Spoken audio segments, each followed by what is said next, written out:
Video में बेटा हम क्लास 9th की एक्सरसाइज 10.3 शुरू करेंगे। एक्सरसाइज शुरू करने से पहले हम 2 प्रमेय करेंगे। उनमें से एक प्रमेय है, प्रमेय नंबर 10.3 आपकी बुक में भी दी हुई है।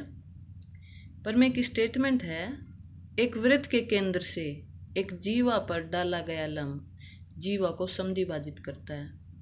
यह हमें सिद्ध करना है। पेपर में भी ऐसे ही आएगा बेटा कि आप सिद्ध कीजिए कि एक वृत्त के केंद्र से जीवा पर डाला गया लंब जीवा को समद्विभाजित करता है। तो जब भी हमें कुछ सिद्ध करना होता है तो हम क्या लिखते हैं, दिया है, सिद्ध करना है और प्रमाण। दिया क्या है बेटा, यहाँ से स्टेटमेंट से क्या पता चल रहा है कि एक वृत्त दिया है हमें और जिसका केंद्र भी है, कोई केंद्र तो होगा ही, और एक जीवा भी है, ए भी एक जीवा है और एक लंब डाला गया उस पर। तो मान लीजिए ये लंब डाला है, ये बिंदु है ओ एम, एम मान लीजिए, कुछ भी मान लीजिए। ए बी एक जीवा है, ये भी दिया है हमें, और ओ एम लंब ए बी ये भी दिया है। लंब का निशान ये होता है बेटा, ओ एम लंब ए बी। सिद्ध क्या करना है कि ये इसको समद्विभाजित करता है, यानी कि बराबर बराबर भागों में इस जीवा को बांटता है, यानी कि ए एम और एम भी बराबर हैं। ये हमें सिद्ध करना है। इसको सिद्ध करने के लिए बेटा हम 2 त्रिभुजों को सर्वांग समसिद्ध करेंगे। उसके लिए हमें ये मिलाना पड़ेगा, ओ ए और ओ बी को हम मिला लेंगे।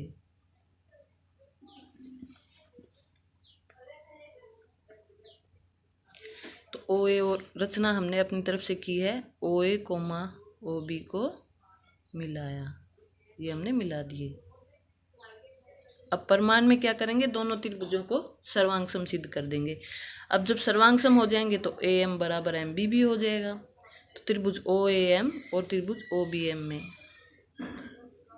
ओ ए एम और त्रिभुज ओ बी एम में देखिए क्या क्या कॉमन है, क्या क्या बराबर है। इनमें 3 बातें बराबर प्रूव करनी है हमें। चाहे तो तीनों भुजाएं प्रूव कर दीजिए, या 2 भुजाएं एक कोण, या 2 कोण एक भुजा। देखिए अब क्या करेंगे। ओ ए और ओ बी बराबर हैं बेटा दोनों त्रिभुजों में, ओ ए बराबर ओ बी। क्यों? क्योंकि ये तो वृत्त की त्रिज्याएं हैं, वो बराबर होंगी, वृत्त की त्रिज्याएं। और क्या बराबर है बेटा, देखिए इस त्रिभुज में और इस त्रिभुज में देखिए ये ओ एम जो है इसमें भी है और इसमें भी है, कॉमन है दोनों में। ओ एम बराबर ओ एम, कॉमन है तो उभयनिष्ठ लिखते हैं बेटा उसको, उभयनिष्ठ। 2 बातें प्रूव हो गई। इसके साथ देखिए क्या दिया था हमें, ओ एम लंब ए बी दिया था, ओ एम लंब ए बी। अब लंब होगा तो इसका मतलब यहाँ जो कोण है वो 90 डिग्री का बनेगा, दोनों साइड ही 90 डिग्री का कोण बनेगा, यानी कि कोण ओ एम ए, एम पर कोण बन रहा है तो इस त्रिभुज का कोण होगा ओ एम ए।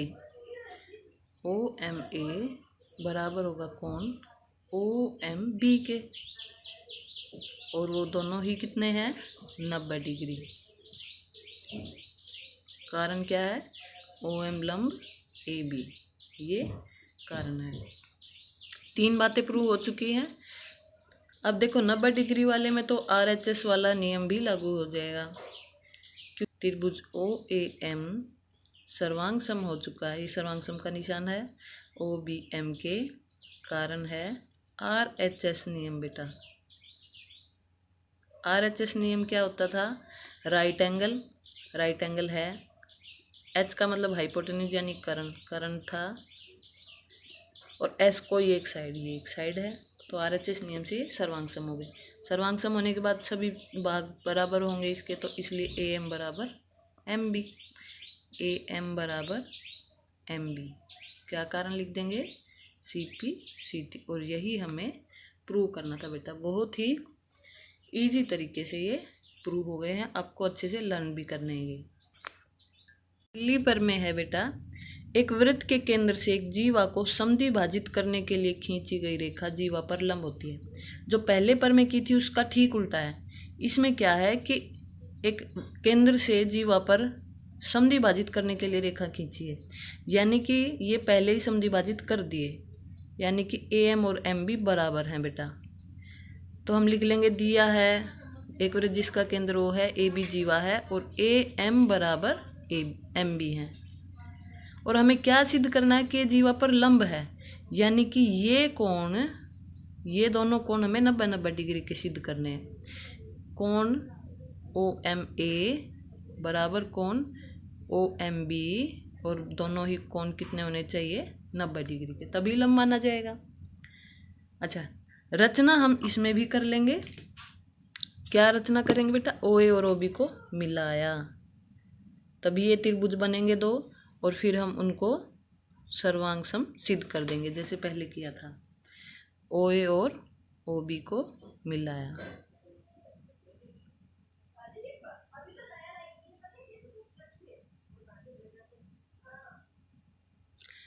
अब दोनों त्रिभुजों को सर्वांग सम सिद्ध करेंगे। त्रिभुज ओ ए एम और त्रिभुज ओ बी एम में, त्रिभुज ओ ए एम और त्रिभुज ओ बी एम में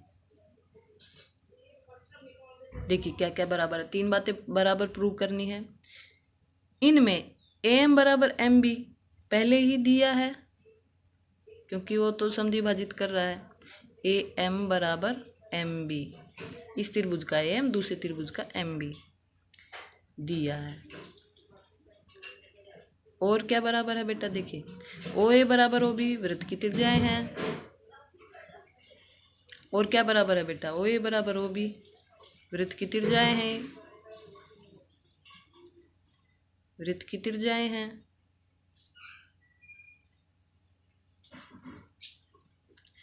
और ओ एम और ओ एम दोनों में ही ओ एम है, इस त्रिभुज में भी इसमें भी, तो उभयनिष्ठ हो गया।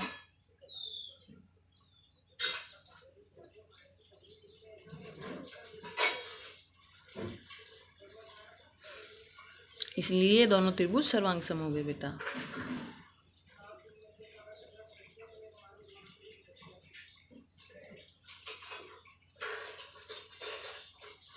कारण क्या होगा, कारण क्या होगा, तीनों भुजा बराबर प्रूव करी हमने, तो एस एस एस नियम से, साइड साइड साइड, तो इसलिए दोनों कोण भी बराबर होंगे। ओ ए एम ओ एम ए बराबर होगा कौन, ओ एम बी के, सीपीसीटी से। अब हमें ये दोनों को 90-90 डिग्री के भी प्रूव करने हैं, बराबर खाली बराबर बताने से काम नहीं चलेगा। अब देखिए 90-90 डिग्री के कैसे होंगे, ओ एम ए और ओ एम बी का जो जोड़ है वो 180 होगा बेटा। कोण ओ एम ए जमा कोण ओ एम बी बराबर 180 डिग्री होगा। क्यों होगा, क्योंकि देखिए ये जो कोण है ये एक रेखा पर हैं, दोनों मिलकर एक रेखा बना रहे हैं, तो ये रैखिक युग्म है बेटा। और रैखिक युग्म में दो कोणों का जोड़ 180 होता है। रेखा पर है ये, इसलिए रैखिक युग्म है, दोनों मिलकर एक रेखा बनाते हैं। अब ओ एम ए और ओ एम बी तो बराबर हैं, तो दोनों जगह ओ एम ए हम इसमें रख सकते हैं। समीकरण 1 मान लीजिए इसको, ओ एम ए जमा में कोण ओ एम ए, क्योंकि ये दोनों बराबर ही हैं, ओ एम ए बराबर 180 डिग्री। कारण समीकरण 1 से, यानी कि दो कोण ओ एम ए बराबर 180 डिग्री, ये जुड़कर 2 हो गए। यहाँ से कोण ओ एम ए कितना आया बेटा, 180 डिग्री, ये 2 में आ जाएगा, यानी कि 90 degree. O M A 90 degree आया, और O M A O M B के बराबर था, तो यानी कि दोनों ही 90 डिग्री के आगे बराबर। इसलिए कोण ओ एम ए बराबर कोण ओ एम बी बराबर 90 डिग्री। यही हमें सिद्ध करना था। क्या सिद्ध करना था बेटा, जीवा पर लंब होती है। लंब का मतलब यही तो होता है कि वो दोनों कोण 90-90 डिग्री के हों, ओ एम लंब ए बी, यही सिद्ध करना था। यही हम लास्ट में भी लिख सकते हैं, ओ एम लंब ए बी। इस तरह से ये प्रमेय भी बेटा पूरी होती है। प्रमेय नंबर 10.5 है बेटा, तीन असंरेखी बिंदुओं से होकर जाने वाला केवल एक वृत्त होता है। असंरेखी एक रेखामर में नहीं होने चाहिए बेटा। मान लीजिए ये 3 बिंदु हैं, इन 3 बिंदुओं से होकर जाने वाला हमें केवल दिखाना है कि कोई वृत्त एक ही होगा। देखिए क्या करेंगे, हम इसको रचना से ही प्रूव कर रहे हैं डायरेक्ट। मान लीजिए 3 बिंदु हैं A B C. A B को मिलाया, कोई दो भुजाओं को मिला लीजिए। ए बी ए सी को मिला सकते हो, ए बी बी सी को मिला सकते हो।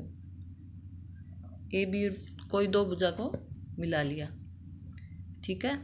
उसके बाद हमें क्या करना है, दोनों का लमसम विभाजन करना है, ए बी का भी और बी सी का भी। लमसम विभाजन कैसे करते हैं, आधे से ज़्यादा खोल लेते हैं इसको अंदाजे से। एक चाप यहाँ लगाएंगे, एक चाप यहाँ लगाएंगे, ऐसे ही यहाँ पर एक चाप ऐसे ऐसे, ये 2 चाप लग गई। इनको हमने ऐसे समद्विभाजन कर दिया, मिला दिया। ये बिंदु आया है समद्विभाजन के बाद। इसी प्रकार से बेटा बी सी का समद्विभाजन करेंगे, अंदाजे से आधे से ज़्यादा खोला और फिर एक चाप लगाई इधर भी और दूसरी साइड भी। ऐसे ही यहाँ से चाप लगाई ऐसे ऐसे, इसको भी मिलाया।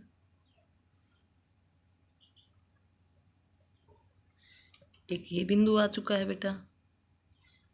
अब जो ये दोनों समद्विभाजक जहाँ मिले हैं हमें उस पर कॉन्सेंट्रेट करना। देखिए ये समद्विभाजक मिले हैं यहाँ, यही बिंदु है ओ, जो हम वृत्त खींचेंगे उसका केंद्र आ चुका है बेटा ये। अब हम यहाँ पर प्रकार की नोक रख देंगे और कोई एक बिंदु तक खोल लेंगे। यहाँ तक खोल लिया मान लीजिए, अब ये ए बी सी तीनों से जाएगा। देखिए कैसे, हम एक वृत्त खींच देंगे इससे। देखिए वृत्त खींच दिया हमने, केवल एक तक खोला था और ये देखिए सरप्राइजिंगली ये ए बी और सी तीनों से होकर जाता है। कैसे किया है बेटा, फिर से देखिए। कोई 3 बिंदु लिए थे हमने, 2 को इधर से भी मिला सकते हो, कोई 2 को मिला लीजिए आप, 2 रेखाखंड खींच लीजिए उनसे और उनका लंब समद्विभाजन कर दीजिए। जहाँ पर वो काटें समद्विभाजक वही वृत्त का केंद्र होगा और वहाँ से आप वृत्त को खींच सकते हैं बेटा। ये बड़ी ही ध्यान रखने की बात है कि 3 बिंदुओं से केवल एक वृत्त खींचा जा सकता है। एक्सरसाइज 10.3 शुरू करते हैं बेटा। क्वेश्चन नंबर 1 है, एक वृत्त के कई जोड़े खींचिए, प्रत्येक जोड़े में कितने उभयनिष्ठ बिंदु हैं, उभयनिष्ठ बिंदुओं की अधिकतम संख्या क्या है, ये आपसे पूछी है।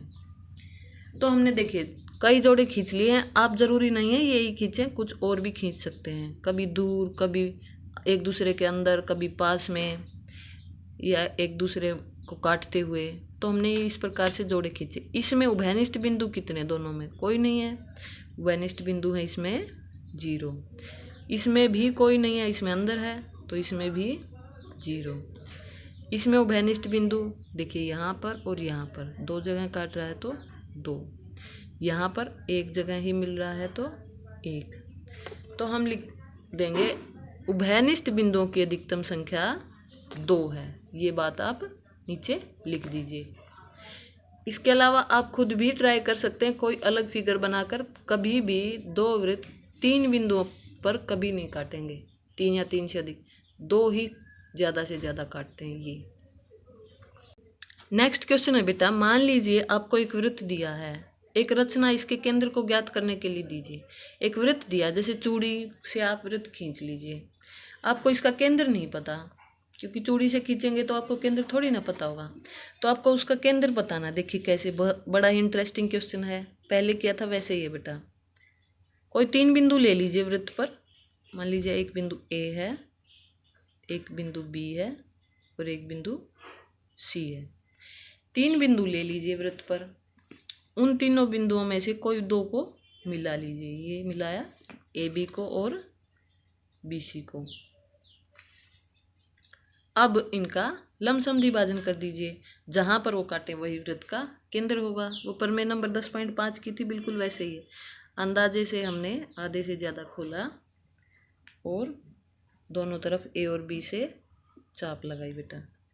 ये भी नहीं मिली तो, और इनको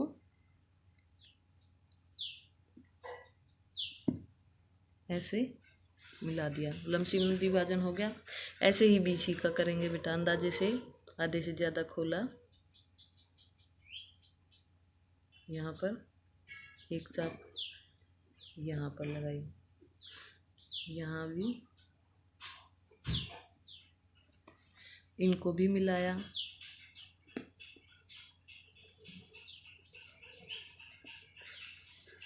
लमसम विभाजन खींचने के बाद जहाँ ये काटें, देखिए दोनों डॉटेड लाइन यहाँ काट रही हैं, तो यही वो जो है वृत्त का केंद्र होगा। यही बातें आपको रचना में लिखनी है बेटा। रचना लिख दीजिए साइड में,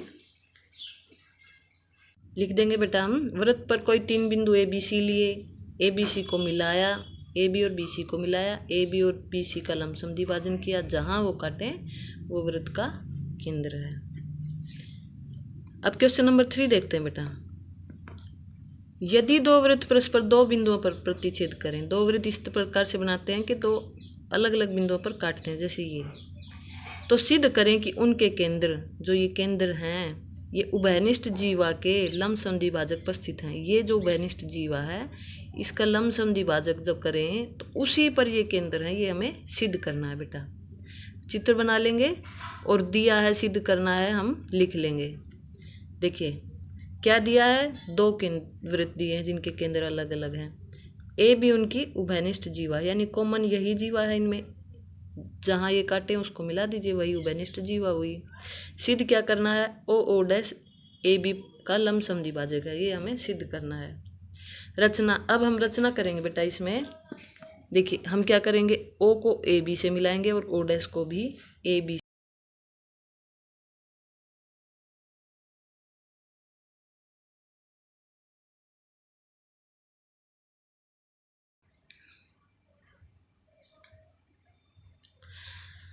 अब प्रमाण देखिए, हम सबसे पहले ले रहे हैं 2 त्रिभुज, OA O डैश और OB O डैश, दोनों त्रिभुज ले लिए। हम इनको सर्वांग समसिद्ध करेंगे। देखिए कैसे, जो ऊपर वाला त्रिभुज है इसकी OA भुजा और नीचे वाले त्रिभुज की OB भुजा ये बराबर हुई, क्योंकि ये इस वृत्त की त्रिज्याएं हैं, OA बराबर OB।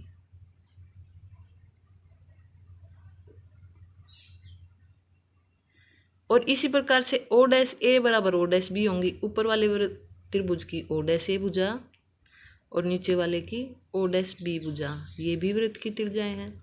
और दोनों त्रिभुजों में बेटा O डैश तो कॉमन ही है, O डैश बराबर O डैश, ये उभयनिष्ठ है। तो इस प्रकार से दोनों त्रिभुज हमारे सर्वांग सम आ गए। इसलिए त्रिभुज OA O डैश और त्रिभुज OB O डैश सर्वांग सम आ गए। कारण क्या है, S नियम से, साइड नियम से। अब ये दोनों त्रिभुज सर्वांग सम आ गए, तो ये जो कोण है ये इस वाले कोण के बराबर होगा। दोनों त्रिभुज, इस वाले त्रिभुज का ये कोण AO डैश, ये कोण को क्या पढ़ेंगे, AO डैश। कोण AO डैश बराबर होगा कोण BO डैश के। कारण क्या है, CPCT। अब देखिए AO डैश को मैं लिख सकती हूँ AOM, कोई दिक्कत नहीं, क्योंकि ये O डैश वहीं पर तो जाकर मिल रहा है। कौन AOM बराबर कौन, इसको लिख सकते हैं BOM। बीच में ये जो बिंदु है इसको M नाम दिया है हमने, BOM। इसी से ये बात हम लिख सकते हैं। अब इसको समीकरण नंबर 1 मान लेंगे और यही इसको हम यूज़ करने वाले हैं। देखिए कैसे, त्रिभुज अब की बार हम ले लेंगे और नए त्रिभुज AOM और BOM। त्रिभुज AOM और त्रिभुज BOM में देखिए AO बराबर BO है, वृत्त की त्रिज्याएं हैं।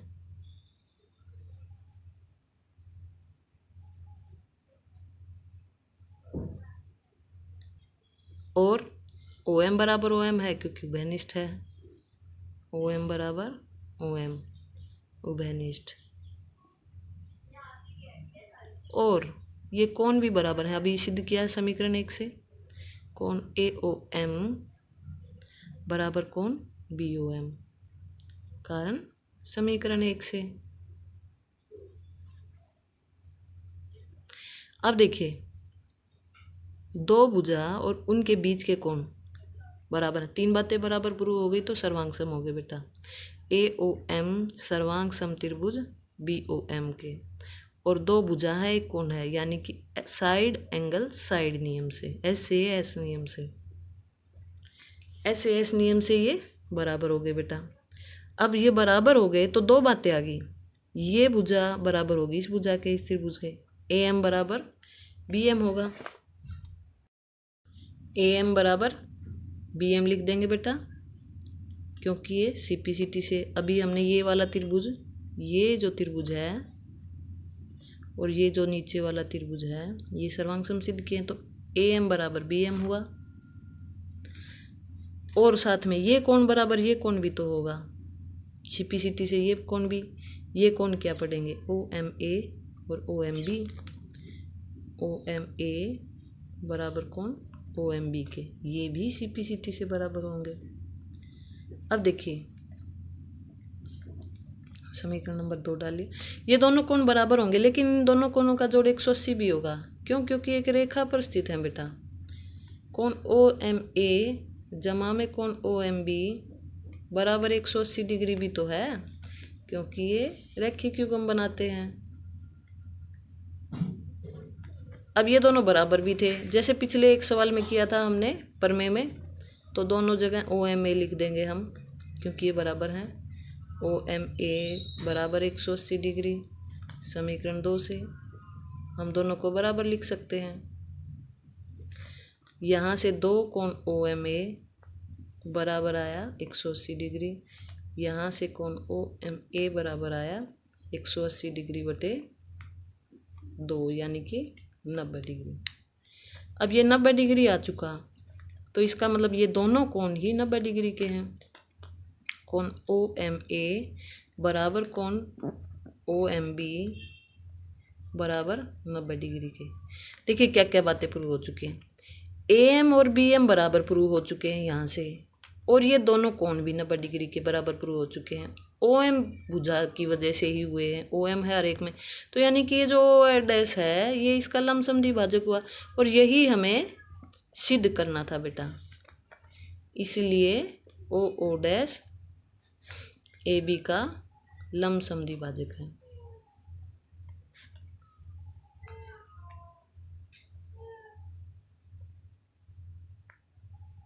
ये बात हम लिख देंगे। इस प्रकार ये एक्सरसाइज यहाँ से ये सोल्व किया और इसके आगे ये सोल्व किया, इस प्रकार एक्सरसाइज पूरी होती बेटा।